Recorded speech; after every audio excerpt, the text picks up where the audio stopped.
সুবহানাল্লাহ বিহামদিহি। তাকে কেউ জন্ম দেয়নি, তিনিও কাউকে জন্ম দেননি। তিনি এক, তিনি ছিলেন, তিনি আছেন, তিনি থাকবেন। তার শুরুও নাই, তার শেষও নাই। সুবহানাল্লাহ। এই আল্লাহ রাব্বুল আলামিন তার পরিচয় আয়াতুল কুরসি সার্বভৌমত্বের পরিচয় দিয়েছে, আল্লাহর পরিচয় দিয়েছে। আল্লাহ তিনি খালিক। মানব সৃষ্টির এবং পৃথিবীর সৃষ্টির ইতিহাস ঘাটলে মানুষের যদি কিসমত ভালো থাকে তাহলে আল্লাহর সান্নিধ্য, আল্লাহর অস্তিত্ব সম্পর্কে জ্ঞান তাকে আল্লাহ পাক দান করে দেন। সুবহানাল্লাহ। পৃথিবীর সৃষ্টির ব্যাপারে বুদ্ধিজীবীরা কি বলছেন দেখুন। পৃথিবীর সৃষ্টির ব্যাপারে বিজ্ঞানীরা বলছেন যে এই পৃথিবী এরকম ছিল না। তো কি রকম ছিল? এইটা সূর্যের পাশ থেকে একটা উজ্জ্বল শক্তিশালী জ্যোতিষ্ক দারুণ ফোর্স নিয়ে যাচ্ছিল। সেই ফোর্স সহ্য করতে না পেরে সূর্যের একটি দুর্বলতম অংশ সূর্য থেকে ছিটকে মহাশূন্যে পড়ে গেল, আর ঘুরতে ঘুরতে এই পৃথিবীর অস্তিত্ব লাভ করলো। বিজ্ঞানের এই কথা যদি বিশ্বাস করতে হয় তাহলে আমাকে বলতে হয় এখন তো মানুষেরা আর পৃথিবীতে ধরছে না, ঠিক কিনা? কথা বলছেন না কেন? মানুষ পৃথিবীতে এখন ধরতেছে। বিভিন্ন দেশ খালি বলতেছে মানুষ কমাও, সন্তান কমাও, বিভিন্ন পদ্ধতি গ্রহণ করো, আর মানুষ বাড়ায়ও না, অস্থির হয়ে গেছে। তো মানুষের পদবরে পৃথিবী এখন ভর্তি।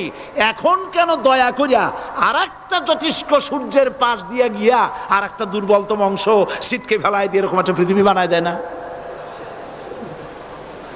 তার অর্থ হচ্ছে দুর্ঘটনার মধ্য দিয়ে যা হয় তা কখনো মানুষের গ্রহণযোগ্য হয় না, আর যা কিছু গ্রহণযোগ্য তা সবই পূর্ব পরিকল্পনা প্রসূত।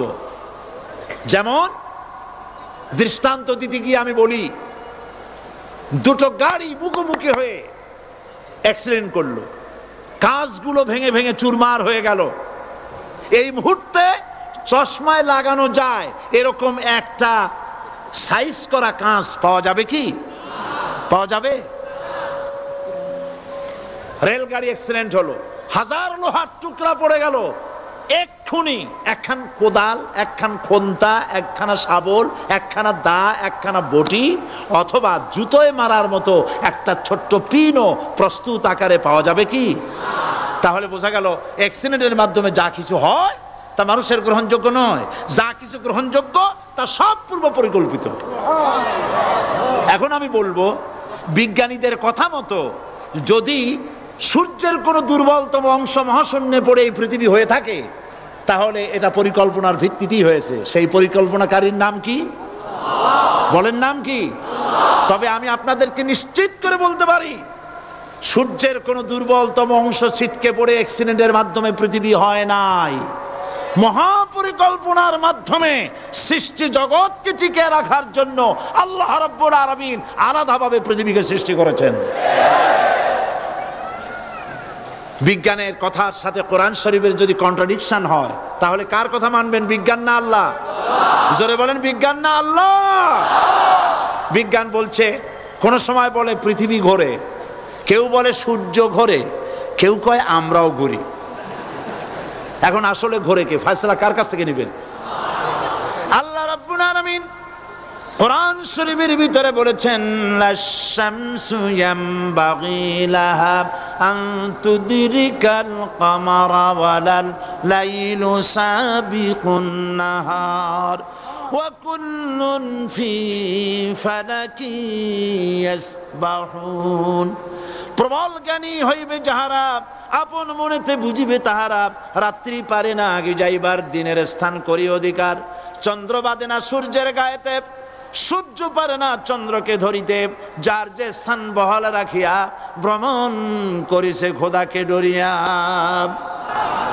একটি নির্ধারিত সময় সীমা পর্যন্ত আপন আপন কক্ষপথে সব দৌড়াদৌড়ি করবে, কারো সাথে অ্যাক্সিডেন্ট হবে না কারো। ওয়াকুল্লুন ফি ফালাকি ইয়াসবাহুন, যা আছে মহাশূন্যে সব ঘুরতেছে। কে বলে? বলেন সবাই, কে বলছে? কোন সূরা? সূরা ইয়াসিন। আবার শুনুন, আল্লাহ পাক ফয়সালা দিচ্ছেন ঘোরে কেডা? শুধু সূর্য ঘোরে না, শুধু চন্দ্র ঘোরে না, আল্লাহ মহাশূন্যে যা রেখেছেন সব ঘুরতেছে, সবই সন্তরণশীল, সব গতিশীল। সুতরাং ফয়সালা তো আল্লাহর কাছ থেকে নিতে হবে। পৃথিবী সৃষ্টি করেছেন, মানব গোষ্ঠী সৃষ্টি করেছেন এবং মানুষের প্রয়োজন মিটিয়েছেন। এই মানুষগুলিকে কে সৃষ্টি করেছেন? মানুষ সৃষ্টির ব্যাপারেও দার্শনিকরা মানুষদেরকে বিভ্রান্ত করে। যা কলেজে বিশ্ববিদ্যালয়ে পড়ানো হয়, এই কোরআন শরীফ বিশ্ববিদ্যালয়ে পড়ানো হয়? হ্যাঁ হয়। কয়েকটা আয়াত, কয়েকটা সূরা পরীক্ষায় পাশ করার জন্য একটু একটু অপশনাল রেখে দেওয়া হয়েছে। বর্তমান যে শিক্ষা কমিশন, শামসুল হক শিক্ষা কমিশন রিপোর্ট মন্ত্রী পরিষদে অনুমোদন করেছে বর্তমান সরকার।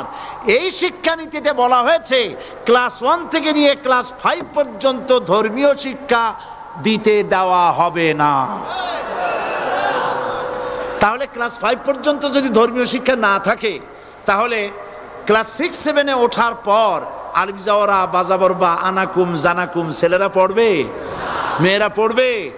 আসল উদ্দেশ্য হলো ইসলাম থেকে জাতিকে দূরে সরাবার জন্য ষড়যন্ত্র। এই সরকারের প্রণীত শিক্ষানীতি আমরা মানি না।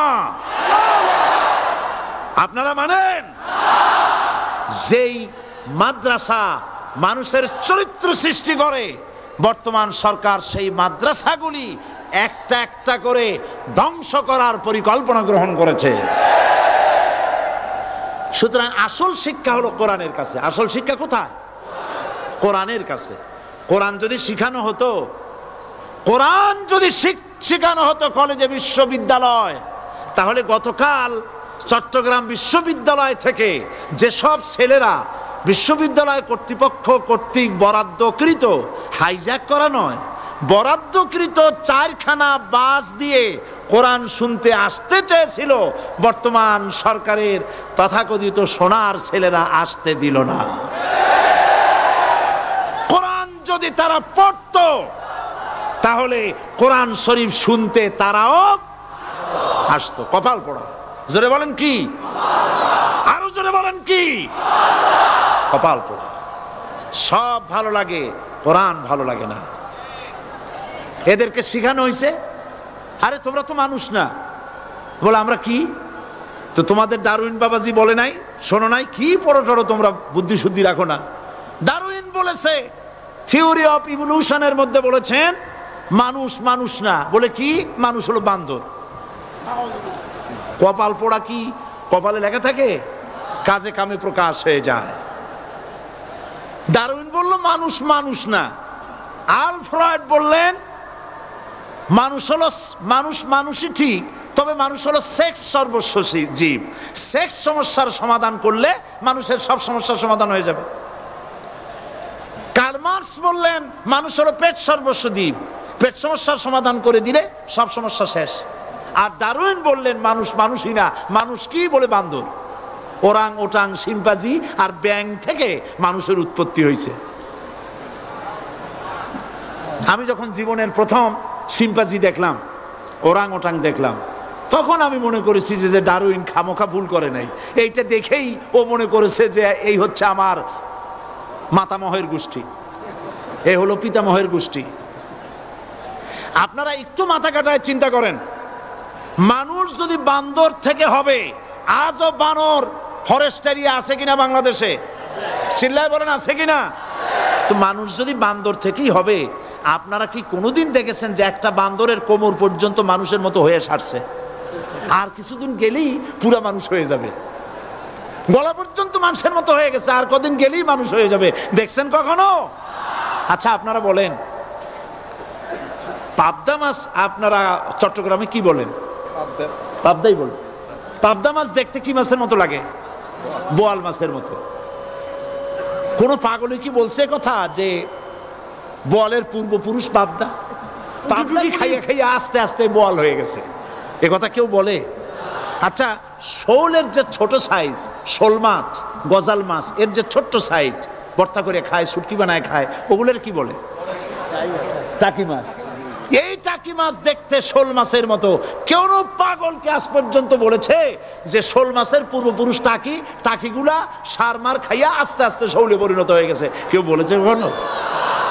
ডারউইন কয় বোতল খাইয়া যে এই মতবাদ লিখছে আল্লাহই ভালো জানে। যে বান্দরের থেকে মানুষ আবিষ্কার হয়েছে, নাউজুবিল্লাহ। এগুলি পড়ানো হয় কলেজে, বিশ্ববিদ্যালয়, তাই আমাদের সোনার ছেলেরা বান্দরামি করে। ওদের যদি পড়ানো হইতো তোমরা বান্দরের গোষ্ঠী নও, তোমরা মানুষ। মর্যাদা কার বেশি, বান্দরের না মানুষের? এ পৃথিবীর প্রথম মানুষকে আদম আলাইহিস সালাম। আদম হইছেন কি দিয়ে? মাটি দিয়ে। আল্লাহ রাব্বুল আলামিন যিনি মানুষ সৃষ্টি করেছেন, তিনি কোরআন শরীফের ভিতরে বলে দিয়েছেন, আমি প্রথমেই বলেছি, আপনারা লক্ষ্য করুন, এই কোরআন তাবিজের কিতাব নয়, এই কোরআন তদবিরের কিতাব নয়, ঝাড়ফুঁকের কিতাব নয়। কোরআন হলো পৃথিবীর মানুষের জন্য কোড অফ লাইফ, পূর্ণাঙ্গ জীবন বিধান। সব কিছু আল্লাহ পাক কোরআনের ভিতরে বলে দিয়েছেন, কোনো জিনিস বাদ দেন নাই। আপনি আমি কেমনে সৃষ্টি হয়েছি আল্লাহ পাক কোরআনের ভিতরে বলেছেন, ইন্না খালাকনাকুম মিন তুরাবিন সুম্মা মিন নুতফাতিন সুম্মা মিন আলাকাতিন সুম্মা মিন মুদগা। নিষ্প্রাণ মাটি দিয়ে তোমাকে উৎপন্ন করা হয়েছে, নিষ্প্রাণ মাটির উপাদান দিয়ে তোমাকে তৈরি করা হলো। মায়ের পেটের ভিতরে এক ফোঁটা নাপাক পানি জমাট রক্তে পরিণত হয়ে গেল। জমাট রক্ত আস্তে করে গোস্ত পিণ্ড হলো। গোস্ত পিণ্ডকে সুন্দর করে সাজায়া, হাড্ডি গুড্ডি বানায়া, স্ট্রাকচার তৈরি করে তার উপরে ফাকাসাউনাল ইযামা লাহমা, চামড়া দিয়ে গোস্ত দিয়া সাজায়া সুন্দর করে বানালাম। আল্লাহর পরিচয় শুনুন, আল্লাহ আমার কেমন আল্লাহ। মায়ের পেটের ভিতরে সন্তান বানায়া, এরপরে যখন রূহ দেওয়া হয়েছে, ক্ষুধা লেগেছে, খাবারের প্রয়োজন হয়েছে, আল্লাহ রাব্বুল আলামিন ওই কচি বান্দা মায়ের পেটে বসে কি খাবে, সেজন্য তার মা চিন্তা করে নাই, বাবা চিন্তা করে নাই, সরকার চিন্তা করে নাই। আল্লাহ রাব্বুল আলামিন মায়ের মাসিক অসুখকে বন্ধ করে দিয়ে সন্তানের নাভির সাথে আর মায়ের নাভির সাথে তার লাগায়া, পাইপ লাগায়া মায়ের মাসিক অসুখের রক্তগুলি দিয়ে সন্তানকে বড় বানালেন। মুখ দিয়া এই রক্ত পান করালেন না, মুখটাকে পবিত্র রেখে দিলেন যাতে করে পৃথিবীতে আসার পর ওই মুখ দিয়া আল্লাহ রাব্বুল আলামিনের জিকির করতে পারো। সন্তান মায়ের ভিতরে, পেটের ভিতরে বড় হলো। আল্লাহ রাব্বুল আলামিন বলেন, মাস দিন যখন পুরা হয়ে গেল, সুম্মা নুখরিজুকুম তিফলা, বাচ্চার আকারে পৃথিবীতে নিয়ে আসলাম। এখন খাবা কি? পৃথিবীতে যখন বাচ্চা এলো, তখন তার পেটের সাথে যে সংযোগ ছিল মায়ের নাভির সাথে আর সন্তানের নাভির সাথে, সেই সংযোগ তার আর কি থাকলো? কি করা হলো? কেটে দেওয়া হলো। লক্ষ্য করুন, খাবারের জন্য একটি মাত্র পাইপ আল্লাহ লাগাইছিলেন, পৃথিবীতে সন্তান আসার সঙ্গে সঙ্গে পাইপটা কেটে দেওয়া হলো। এবার কি খাবে? আল্লাহ রাব্বুল আলামিন মায়ের বুক থেকে সন্তানের জন্য এবার সিঙ্গেল সিগন্যাল, তার জন্য সিঙ্গেল কোন লাইন যেটা ছিল কেটে দিয়া মায়ের বুক থেকে সন্তানের জন্য ডাবল লাইন আল্লাহ চালু করে দিলেন। এমন দুধ বানায় দিলেন যা শুধু খাবার নয়, শুধু ফুড ভ্যালু নয়। এই দুধের ভিতরে ক্যালসিয়াম, এর মধ্যে ভিটামিন, এর মধ্যে আয়রন, এর মধ্যে মেডিসিন। দুনিয়ার এই সন্তান ছিল ফি কারারিম মাকিন, সুরক্ষিত জায়গার ভিতরে ছিল। কোনো পলিউশন সেখানে যেতে পারতো না, রোগের জার্ম সেখানে যেতে পারতো না। দুনিয়ায় এলো দূষিত আবহাওয়ার ভিতরে। এই সন্তানকে এখনই অ্যান্টিবায়োটিক খাওয়ালে পরে অসুবিধা হবে। আল্লাহ রাব্বুল আলামিন মায়ের দুধের ভিতরে ঔষধ দিয়া রোগের প্রতিষেধক বানায়া দিলেন। এ হলো আমার আল্লাহ। এ আমার কে? আল্লাহ। জোরে বলেন আল্লাহ। আল্লাহ আল্লাহ রাব্বুল আলামিন মায়ের দুধ দিয়ে সন্তানকে বড় করলেন আর শোনায় দিলেন, খবরদার এই মায়ের সাথে এই বাপের সাথে নাফরমানি করবি না। মা বাপের জন্য আমার কাছে দোয়া করবে, রব্বির হামহুমা কামা রাব্বায়ানি সাগীরা। সবাই পড়েন আমার সাথে, রব্বির হামহুমা কামা রাব্বায়ানি সাগীরা। আল্লাহ পাক শিখাই দিলেন, বান্দারে আমার কাছে দোয়া করায় আল্লাহ, আমার মা বাপ আমাকে ছোটবেলায় যেভাবে স্নেহের কোলে লালন পালন করেছে, এইভাবে আমার মা বাপদের তোমার রহমতের কোলে লালন পালন করো। মনে থাকবে ভাইরা? বলেন মনে থাকবে? প্রত্যেক নামাজের পরে মা বাবার জন্য দোয়া করবেন, বেঁচে থাকুক আর মরে যাক, দোয়া করবেনই। মনে থাকবে? রব্বির হামহুমা কামা রাব্বায়ানি সাগীরা। আবার পড়েন, রব্বির হামহুমা কামা রাব্বায়ানি সাগীরা। আল্লাহ পাক মায়ের মর্যাদা এত বাড়াইছেন, সাহাবী প্রশ্ন করেছে, ইয়া রাসূলুল্লাহ খেদমত করব কার? হুজুর বলেন, তোমার মায়ের, তারপরে কার? তোমার মায়ের, তারপরে কার? তোমার মায়ের, তারপরে কার? তোমার পিতার। বাপের চাইতে মায়ের মর্যাদা আল্লাহ 3 গুণ বাড়াইয়া দিলেন, 3 গুণ বৃদ্ধি করে দিলেন। হাদিস শরীফে এসেছে, হযরত আবী হুরায়রা রাদিয়াল্লাহু তাআলা আনহু রাসূলের কাছে এসে রাতের বেলায় কাঁদতেছিলেন। হুজুর প্রশ্ন করলেন, আবু হুরায়রা কাঁদো কেন? হযরত আবু হুরায়রা বলছেন, হুজুর মা আমাকে মেরেছে। তিনি প্রশ্ন করলেন, আচ্ছা মা তোমারে মারলো কেন? তুমি কি কোনো বেয়াদবি করছো? তিনি বললেন না। তবে মারলো কেন? হযরত আবু হুরায়রা বলেন, ইয়া রাসূলুল্লাহ আপনার খেদমত থেকে বাড়ি ফিরতে আমার দেরি হয়ে গিয়েছিল। গভীর রাত্রে যখন বাড়ি গেছি, মা আমাকে প্রশ্ন করলেন, বাবা দেরি হলো কেন, কোথায় ছিলি? তাম পৃথিবীর মানুষ যেই কদম মোবারক চুমু দিতে পারলে ধন্য হয়ে যায়, সেই আখিরি জামানার পয়গম্বর নবী মুহাম্মদ রাসূলুল্লাহ সাল্লাল্লাহু আলাইহি সাল্লামের দরবার থেকে আসতে আমার দেরি হয়ে গেছে। ইয়া রাসূলুল্লাহ আমার মা আপনার নাম শুনে তার গা জ্বলে উঠল, তিনি কাফের মুশরিকা। আপনার নাম শুনে অগ্নি শর্মা হয়ে আমাকে ধরে পিটানো আরম্ভ করলেন আর বললেন, আবু হুরায়রা হয় মুহাম্মদ সাল্লাল্লাহু আলাইহি সাল্লামের বাড়ি ছাড়বি, নইলে আমার বাড়ি ছাড়বি, কি করবি বল? মার খেতে খেতে আমি বললাম, মা তোমার গায়ে যত শক্তি আছে আমারে মারো, তোমার বাড়ি শুদ্ধ, তাম দুনিয়াটা ছেড়ে দিতে পারি, মুহাম্মদ রাসূলুল্লাহর কদম মোবারক ছেড়ে দিতে পারি না। হুজুর আমার মা গলা ধাক্কা মেরে আমাকে বের করে দিয়েছেন। হুজুর বলছেন, আবু হুরায়রা মা তোমাকে মেরেছে আর আমার কাছে নালিশ করছো, আমি তোমার মায়ের কোনো বিচার করতে পারবো না। সুবহানাল্লাহ। এত বড় পাওয়ারফুল নবী, শানওয়ালা, ইজ্জতওয়ালি, বরকতওয়ালি, এত বড় নবী বলছেন মা মেরেছে, আমার করার কিচ্ছু নাই। সুবহানাল্লাহ।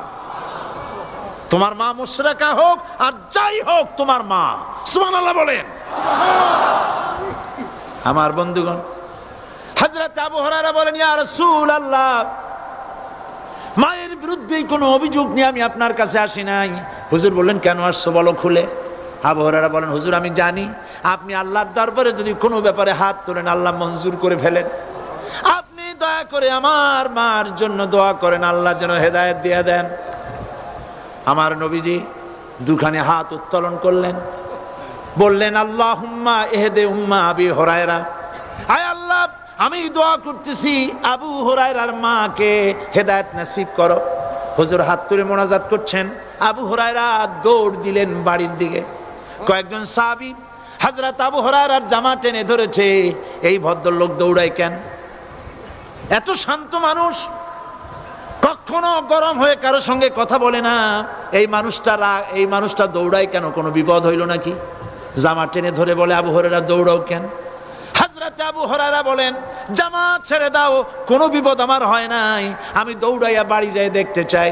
আমি দৌড়াইয়া আগে বাড়ি যেতে পারলাম না, আমার নবীর দোয়া আগে আমার বাড়ি চলে গেছে, আমি এটা দেখতে চাই। হযরতে আবু হুরায়রা দৌড়াতে দৌড়াতে বাড়ি চলে গেছেন। দরজায় নক করলেন, ভেতর থেকে আওয়াজ এলো, কে? তিনি বললেন, আমি আবু হুরায়রা। মা, দরজা খুলে দাও, আমি তোমার সন্তান। মা বললেন, বাবা অপেক্ষা করো, দরজা খুলতেছে। হযরত আবু হুরায়রা বলেন, মায়ের গলার আওয়াজের ভেতরে কুফরিত কর্কশতা পেলাম না, মায়ের গলার আওয়াজের ভেতরে তাওহীদের নরমিয়াত পেলাম। আমার কাছে মনে হলো আমি আবু হুরায়রা বাড়ি আসার আগে নবীজির দোয়া আল্লাহর আরশে পৌঁছে গেছে। আবু হুরায়রা বলছেন, মা আমার কিছুক্ষণ পরে ঘরের থেকে বেরিয়ে এসেছেন, আমি দেখলাম মায়ের শরীর ভিজা, মাথার চুল দিয়া পানি টপকাচ্ছে। মা আমার বললেন, বাবারে তোমাকে মারার পর আমি নিদারুণ অনুশোচনায় পড়েছিলাম, মনে মনে ভাবলাম, আহারে আমার সন্তানরা আমি কেন মারলাম? সে তো কোনো খারাপ কাজ করে নাই, কোনো খারাপ জায়গায় যায় নাই, এত ভালো মানুষ যার সম্পর্কে লোকেরা খামোখাই মিথ্যা কথা বলে, এই ভালো মানুষটার কাছে গেছে, সেজন্য আমি মারলাম কেন? বাবা গো, আমি আমার ভুল বুঝতে পেরেছি, জীবনের ভুলও ধরা পড়েছে, আমাকে জলদি করে নিয়ে চলো বিশ্ব নবীর দরবারে। হযরতে আবু হুরায়রার মা রাসূলুল্লাহর খেদমতে এসে ঘোষণা করলেন, আশহাদু আল্লা ইলাহা ইল্লাল্লাহু ওয়াহদাহু লা শারীকা লাহু ওয়া আশহাদু আন্না মুহাম্মাদান আবদুহু ওয়া রাসূলুহু। আমার ভাইয়েরা, আল্লাহ রাব্বুল আলামিন মানুষ সৃষ্টি করে পৃথিবীতে পাঠায় দিলেন, খাবারের ইন্তজাম করলেন, এগুলি সব আল্লাহর পরিচয়।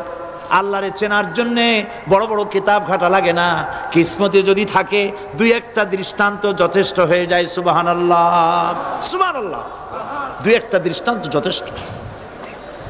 আল্লাহ পাক সমস্ত সৃষ্টি জগৎকে তৈরি করলেন, সৃষ্টি করলেন, আর তাদের খাদ্যের ব্যবস্থা করলেন। কে করেছেন খাদ্যের ব্যবস্থা? খাদ্য দেন আল্লাহ। কিন্তু অহংকারী যারা, তারা বলে দেশের বাম্পার ফলনের জন্য সমস্ত কৃতিত্ব সরকারের। বলেন আস্তাগফিরুল্লাহ, বলেন নাউজুবিল্লাহ।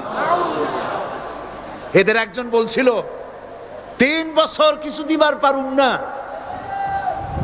লোকেরা কয় আমরা না খাইয়া থাহুম, আল্লাহ কয় আমিও দেহুম, কদ্দুর পারো না খাইয়া থাকতে। ফসল কে দেন? জোরে বলেন, কে দেন? বাম্পার ফসলের ফলনের দাবি সরকার করতে পারে না, এটা কুফরি, এটা শিরক। জমিনের ফসল কে দেন? আকাশের বৃষ্টি কার? পানি কার? সার কার? সব আল্লাহ পাক। আল্লাহ পাক কোরআন শরীফে বলেছেন, লা ইন শাকারতুম লা আযীদান্নাকুম ওয়া লা ইন কাফারতুম ইন্না আযাবি লাশাদীদ। আমার নিয়ামতের শুকর যদি আদায় করো বাড়ায় দেব, আর যদি কৃতজ্ঞ হও শুকরিয়া আদায় না করো মস্ত বড় শাস্তি দেব। ফসল দেই আমি, আর শুকরিয়া আদায় করো তোমার বাজানের। ঠিক কিনা? শুকরিয়া আদায় করে কার? বাজানের। একটা লোকের, একটি মানুষের যেই প্রশংসা এই সরকার করলো, বিগত 4.5 বছর ধরে একটা মানুষের যত জিকির করলো, প্রশংসা করলো, ছবি টানাইলো, যদি এতটা জিকির এতটা স্মরণ আল্লাহ রাব্বুল আলামিনের করত, ওদের জন্য আল্লাহর জান্নাতের দরজা খোলা হয়ে যেত। প্রশংসা করবে কার? আল্লাহ।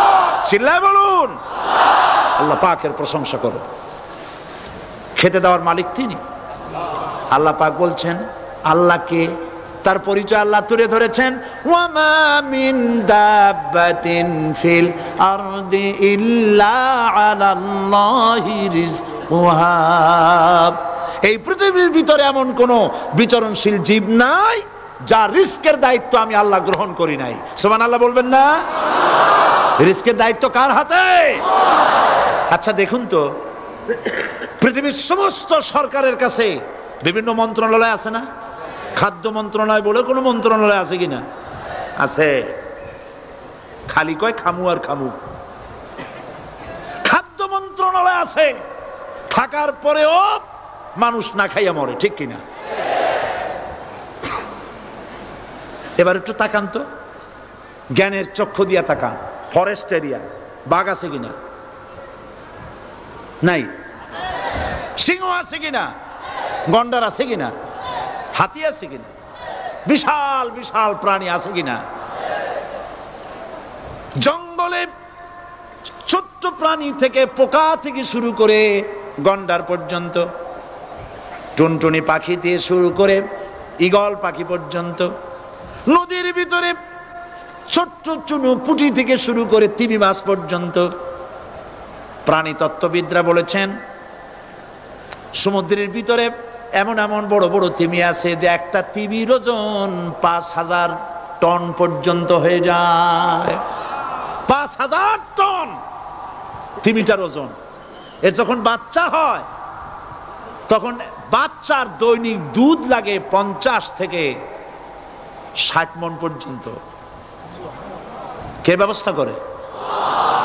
রুহান ফেরেশতা। তো ওর মা যেমন বাচ্চা তো সেরকম হবে, ঠিক কিনা? কে দেয় খাবার? এবার দেখেন তো, আপনার দেশের এই জঙ্গলে কত হাতি আছে। হাতিরা মিছিল করে আসছে যে আল্লাহ আমাদের এখন আর খাইতে যাইতে দিতে পারে না, বাংলাদেশের গভর্নমেন্ট কিছু দাও। আসছে না, খাইয়া ক্ষুধার জ্বালায় হাতি মরেছে, বাঘ মরেছে, সিংহ মরেছে। এর কোনো দৃষ্টান্ত আছে? ক্ষুধার জ্বালায় আকাশের উড়ন্ত পাখিরা ছটফট করে মারা গেছে, দৃষ্টান্ত আছে? নদীর মাছেরা ক্ষুধার জ্বালায় ভেসে উঠেছে, না খাইয়া মরে গেছে, দৃষ্টান্ত আছে? মহান আল্লাহ রাব্বুল আলামিন কোরআন শরীফের ভিতরে বলেছেন অনেক প্রাণী এমন আছে যারা তাদের খাদ্যকে সঞ্চয় করে না, খাদ্যকে জমা করে না, আহরণ করে না। সকালবেলায় একটা খাবার খেলো, দুপুরে কি খাবে তার জানা নাই।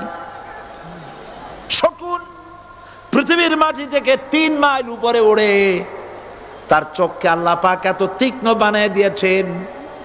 এই চট্টগ্রামের কোথায় মরা গরু আছে 3 মাইল উপর দিয়ে দেখতে পায়? সুবহানাল্লাহ করতে ইচ্ছা করে না। এই প্রাণীগুলি খাবারগুলি কোনো গভর্নমেন্ট জোগাড় করে রাখে নাই। আল্লাহ পাক বলেন সবার খাবার আমি দেই। সকালবেলায় সমস্ত প্রাণীগুলি, মহাশূন্যে পাখি, পানির ভিতরে মৎস্যরাজি, জঙ্গলের ভিতরে হিংস্র প্রাণী, পোকামাকড় থেকে শুরু করে সবগুলো খালি পেটে সব বেরিয়ে যায়, কারো কোনো খাবারের মজুদ নাই। সন্ধ্যা হতে না হতে সমস্ত প্রাণীগুলির পেট ভরাইয়া আমি আবার যার যার ঘরে ফিরাইয়া দেই। ওয়ামা মিন দাব্বাতিন ফিল আরদি ইল্লা আলাল্লাহি রিজকুহা। সমস্ত প্রাণীর রিজকের দায়িত্ব আমি আল্লাহর হাতে। কে দেয় রিজক? জোরে বলুন, কে দেন? আল্লাহ পাক। কি খাবেন সব আল্লাহ জোগাড় করে দিয়েছেন। তরি তরকারি জোগাড় করেছেন, মাছ জোগাড় করেছেন, চাউল দিয়েছেন, খাবার দিয়েছেন, গোশত দিয়েছেন, সব দিয়ে দিয়েছেন। আল্লাহ রাব্বুল আলামিন সমস্ত জিনিস দিয়ে মানুষকে আল্লাহ পাক তার জন্য আল্লাহ সব করেছেন। খালাকা লাকুম মা ফিল আরদি জামিআ। এই পৃথিবীতে যা তৈরি করেছে সব তোমার জন্য। এ হচ্ছে আমার আল্লাহ। এ হচ্ছে আমার কে? আল্লাহ। সে আল্লাহ পাক বলছেন, আল্লাহর পরিচয় তিনি স্রষ্টা, তিনি রিজেক দাতা। এবার আইনদাতা কে? আইনদাতা কে? আরো জোরে বলুন। আইনদাতা আল্লাহ হচ্ছে আল্লাহর পরিচয়। ইনিল হুকমু ইল্লা লিল্লাহ আলা লাহুল খালকু ওয়াল আমর সৃষ্টি যার, আইন চলবে তার। আমার দেশে আল্লাহর আইন চলছে? আমাদের দেশের কল কারখানা, ক্ষেত খামার, অফিস আদালত আল্লাহর আইন অনুযায়ী চলে? চলে না। বরং আল্লাহর আইনকে মুছে ফেলার জন্য, নিজেদের আইন সৃষ্টি করার জন্য প্রচেষ্টা চালানো হচ্ছে। আল্লাহর আইন মানুষের জন্য সব থেকে বেশি উপযোগী, কারণ সৃষ্টি করেছেন কে? বলেন, কে করেছেন? আল্লাহ। প্রত্যেকটি মেশিন আপনি যা কিনবেন, রেডিও হোক, টিভি হোক, যে কোনো যন্ত্র হোক, গাড়ি হোক, তার সাথে একটা লিটারেচার, একটা বই তার সঙ্গে দিয়ে দেওয়া হয়। ওই বইয়ের মধ্যে লেখা থাকে এটা কিভাবে চালানো হবে, অপারেট করা হবে, তার সিস্টেম লেখা থাকে। আপনার ইচ্ছা মতো চালাইলে হবে না। এই মানব গোষ্ঠীকে সৃষ্টি করেছেন। এখন আপনি যদি আপনার আইন মতো চালান, তা কি চলবে? চলবে না। আপনি আপনার আইন মতো চালাচ্ছেন, ভালোভাবে চলতেছে? চলতেছে না। স্বরাষ্ট্রমন্ত্রী বলতেছেন সন্ত্রাসীদেরকে মাটির তলা থেকে খুঁজে বের করা হবে, কিন্তু নাকের উপর দিয়ে ব্রিফকেস চুরি হয়ে যায়, উনি তা ধরতে পারেন না। এই হলো আইন।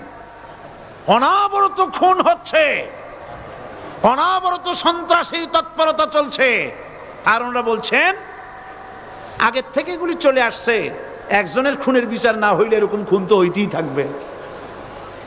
তাহলে খুনকে, হত্যাকে, সন্ত্রাসকে সরকার জাস্টিফাইড করছেন। নাউযুবিল্লাহি মিন যালিক। এই জন্য আইন হতে হবে আল্লাহর। আইন হতে হবে কার? চিল্লায় বলেন, আল্লাহ পাকের আইন হতে হবে। আমি একদিন পার্লামেন্টে বলেছিলাম, আমার দেশের নেতা নেত্রীরা বারবার হজ করতে যান, উমরা করতে যান, সেখান থেকে আসার সময় কি আনেন? আতর, পাথর, সুরমা আর খুরমা, এই কিছু নিয়ে আসলেন। কিন্তু আমি বলেছি, আপনারা কি কিছু চোখে দেখেন না? পার্লামেন্টে এইভাবে বক্তৃতা করেছে, কিছু চোখে দেখেন না? আমি প্রশ্ন করে আমি আবার জবাব দিচ্ছি, আপনারা যারা হজ করতে যান, উমরা করতে যান, হজের কথাই ধরি, এই হজ করতে যখন যান তখন মুজদালিফায় একটা রাত কাটাইতে হয়। সেটা কোন দিন? ইয়ৌমে আরাফার পরের দিন। এই মাঠে দালান কোঠা আছে, এখানে বেড়া আছে, শামিয়ানা আছে, পর্দা আছে, তাবু আছে, কিচ্ছু নাই। লক্ষ লক্ষ নারী আর পুরুষ পাশাপাশি শুয়ে থাকে, তাও সুবহানাল্লাহ কইতে ইচ্ছা করে না। সারা রাত জনে জনে পুলিশ পাহারাদার নাই। কিরকম মেয়ে লোক, চাঁদের সৌন্দর্য হার মানায় দিতে পারে, এরকম সুন্দরী, এরকম সুন্দরী নারী, সুদর্শন পুরুষ পাশাপাশি রাস্তার ধারে মরুভূমির ভিতরে সারা রাত কাটাচ্ছে। ইয়ৌমে আরাফার পরের রাতটা একটা রাত পুরা। এভাবে চলতেছে বছরের পর বছর, শতাব্দীর পর শতাব্দী, সহস্রাব্দীর পরে সহস্রাব্দী। আমি প্রশ্ন করি, পৃথিবীর ইতিহাসে কেউ কি এমন কথা বলতে পেরেছে, লিখতে পেরেছে যে মুজদালিফার রাতে সেখান থেকে 10টা নারী হাইজ্যাক হয়েছে, 5টা নারী লাঞ্ছিত হয়েছে? বলতে পারবে? গভীর রাত্রে পুরুষ সঙ্গী ছাড়া সুন্দরী রমণী, যুবতী রমণী একাকিনী নিজের ঘর ছেড়ে আল্লাহর ঘরে তাওয়াফ করতে আসে। তাওয়াফ সেরে তাহাজ্জুদের নামাজ পড়ে আল্লাহর কাছে মোনাজাত করে একা একা হাজার হাজার লাখো পুরুষের ভিতর থেকে আপন ঘরে ফিরে যায়। কারো বাবার হিম্মত নাই একবার তাকায় সে তো রূপ উপভোগ করার জন্য আবার তাকায়, অথবা তার আঁচল ধরে টান মারে। আছে ইতিহাস? কথা কন না কেন? সুন্দরী একটা মাইয়া মক্কা থেকে মদিনা থেকে পাওয়া যায় না, 15 দিন হয়ে গেছে। হয়েছে কখনো? এবার জবাব দেন, কেন হয় না? কেন হয় না? আমার দেশের মেয়েরা রাস্তা দিয়ে হাঁটতে পারে না। হাই স্কুল মেয়েদের কলেজ যখন ছুটি হয়, তথাকথিত সোনার ছেলেরা গেটের সামনে এতিমের মতো কালায় থাকে। অনবরত হাইজাক হচ্ছে, ধর্ষণের সেঞ্চুরি হচ্ছে। আর ওখানে হয় না কেন? ওখানে হয় না এই কারণে, এই কোরআনের আইন আল্লাহ রাব্বুল আলামিন যে আইন দিয়েছেন, ওখানে আইন বলবৎ আছে নাকি? আছে কিনা?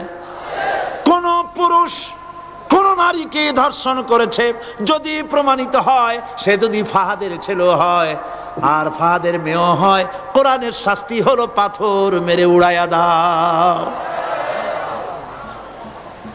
তাকে জানিয়ে দেওয়া হবে রেডিও টিভির মাধ্যমে, জেনাকারের ব্যভিচারীর শাস্তি হবে। চতুর্দিকে হাজারো লোকেরা দাঁড়াবে, হাতে পাথর নিয়ে, পাথর মেরে তাকে তার গোশত হাড্ডি বাতাসের সাথে উড়ায় দেবে। একজন মানুষ আর একজন মানুষকে খুন করলো, এই আসামি ধরা পড়ে গেল, কোরআনের শাস্তি হলো যখন ধরা পড়বে প্রমাণিত হবে, যেমন ভাবে হত্যা করেছে ওরেও হত্যা করো। এই দৃশ্য, এই আইন যদি বাংলাদেশে যদি এই আইন চালু হয়ে যেত, খুনের আসামি ধরা পড়েছে জেনার আসামি, প্রকাশ্য ময়দানে এলো, সাক্ষী প্রমাণে কোর্টে প্রমাণিত হলো সত্যি সে খুনি। এই বিশাল আউটার স্টেডিয়ামের মাঝখানে খুনি কি দাঁড় করাও, চতুর্দিকে হাজারো লাখো মানুষ থাকুক, রেডিও টিভির ক্যামেরা কার্যকর হবে, পত্র পত্রিকার সাংবাদিকরা আসবে, তরবারির এক আঘাতে খুনির কল্লাটা উড়ায় দাও, দেহটা নিঃসাড় হয়ে জমিনে পড়ে যাবে। এই দৃশ্য যারা দেখবে স্বচক্ষে, রেডিওতে, পত্র পত্রিকায়, আর 1 বছরের ভেতরে খুন করার হিম্মত কারো কলিজায় উঠবে? জেনাকারের পাথর মেরে উড়িয়ে দেওয়ার শাস্তি যদি চোখে কেউ দেখে, জেনা করার পুলক আর জাগবে? এটা নাম আল্লাহর আইন। এই আইন কার? এই আইন যতদিন পর্যন্ত বাংলার মানুষের, মুসলমানদের উপরে কার্যকরী না হচ্ছে, এই দেশে কার্যকরী না হবে, ততদিন পর্যন্ত হত্যা, ধর্ষণ, খুন বন্ধ হবে না। বন্ধ হবে। সুতরাং এই আইন হচ্ছে কার? আরো জোরে বলেন, আল্লাহ রাব্বুল আলামিন। মহান আল্লাহ রাব্বুল আলামিনের এই আইন অনুযায়ী যদি দেশ চলে, মানুষ শান্তি পাবে, চুরি বন্ধ হবে, ডাকাতি বন্ধ হবে, জেনা বন্ধ হবে, হত্যা ধর্ষণ বন্ধ হয়ে যাবে।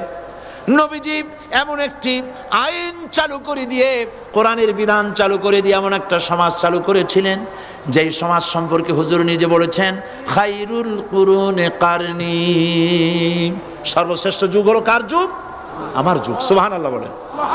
রাসূলের যুগ হলো সর্বশ্রেষ্ঠ যুগ। সেই কোরআন, সেই হাদিস আজও আছে না নাই? বলেন জোরে, আজও আছে না নাই? সেই কোরআন এবং সুন্নাহ দিয়ে দেশ শাসন হোক, এটা কি আমরা চাই? কারা কারা চাই? দু হাত উঁচু করে দেখা।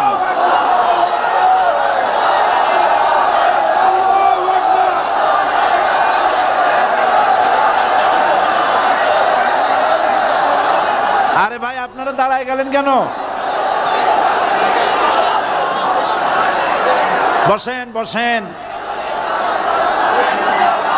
আমি তো একটা স্লোগান দিতে বললাম, হাত দেখতে চাইছি আমি, মাথা দেখতে চাই নাই। এই সুযোগে কোমরটা সোজা করে নিলেন। আচ্ছা বসেন, আর মহব্বতের সাথে জিকির করেন, লা ইলাহা ইল্লাল্লাহ, লা ইলাহা ইল্লাল্লাহ, লা ইলাহা ইল্লাল্লাহ, লা ইলাহা ইল্লাল্লাহ, লা ইলাহা ইল্লাল্লাহ, লা ইলাহা ইল্লাল্লাহ।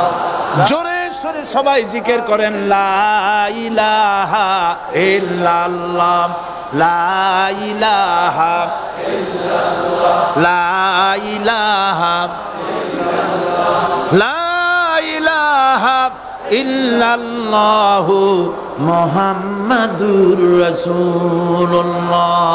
বসুন, আমরা মুনাজাত করব। আল্লাহ রাব্বুল আলামিন আয়াতুল কুরসির ভিতরে আল্লাহর সার্বভৌমত্বের কথা বলেছেন। আল্লাহু লা ইলাহা ইল্লা হুয়াল হাইয়ুল কাইয়্যুম।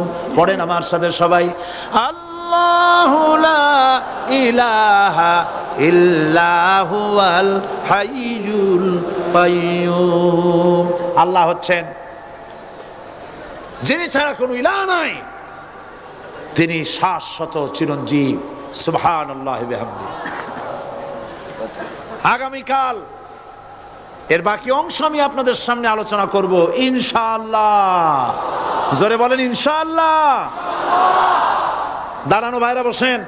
আপনাদের পাশে যারা দাঁড়িয়েছেন অনুরোধ করে বসায় দেন। বলেন যে আর 5টা মিনিট বসেন, আল্লাহর রাস্তায় হাঁটেন না। হ্যাঁ বলেন, বলেন আপনারা যে আল্লাহর রাস্তায় হাঁটেন না, বসেন, সবাই বসেন। এত বড় মাহফিলের মুনাজাত, সুবহানাল্লাহ বলেন। চট্টগ্রামের ইতিহাসের শ্রেষ্ঠ মাহফিল, চিল্লায় বলেন সুবহানাল্লাহ।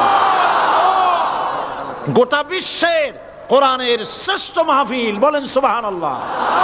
যারা বলেন আলহামদুলিল্লাহ। আগামীকাল এ মাহফিলের আখেরি মুনাজাত হবে ইনশাআল্লাহ। বলেন ইনশাআল্লাহ। আমি আন্তরিকভাবে দুঃখিত, প্রতি বছর আমার মা বোনদের জন্য, চট্টগ্রামবাসী আমার মা বোনদের জন্য আলাদাভাবে তাদের প্রশ্নের উত্তর দেই এবং তাদের সামনে কোরআন হাদিসের কথা আলাদাভাবে বলি। এবছর দিন কম হয়ে গেল বলে মহিলারা, মা বোনেরা বঞ্চিতা হয়ে গেলেন।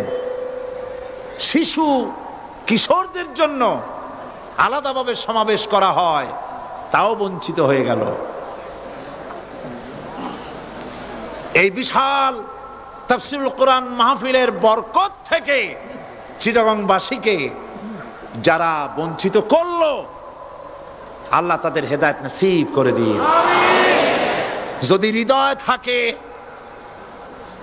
যদি হৃদয় বলে কিছু থাকে, বিবেক বলে যদি কিছু থাকে, আর শরীর যদি মুসলমানের পিওর রক্ত থাকে, তাহলে বাড়ি বসে অনুশোচনা করা উচিত, চোখের পানি ফেলানো উচিত ওই সব লোকের যারা এই বরকতপূর্ণ মাহফিলকে বাধা দিয়েছে।